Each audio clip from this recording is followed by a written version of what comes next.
রহমান যেখানে ইন্ডিয়ান আইডলের মঞ্চে স্বীকার করেছিলেন, যেখানে কাজী রহমান সাহেবের সামনে কুমার সানুজি স্বীকার করেছিলেন যে আমার পরে যদি কোনো সানু হয় সেইটা হবে কাজীবর রহমান সানু। একবার জোরদার করতালি হয়ে যায় কাজীবর রহমান সাহেবের জন্য, একবার জোরদার।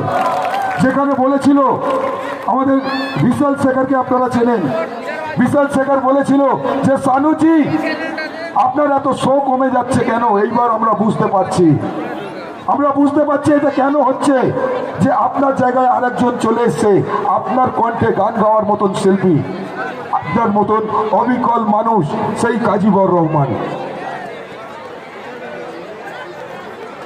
সবাই মিলে মঞ্চে ডেকে নেবো জুনিয়র কুমার সানু ওরফে কাজীবর রহমান। একবার জোরদার করতালি হয়ে যায় সবাই মিলে, সবাই মিলে জোরদার করতালি।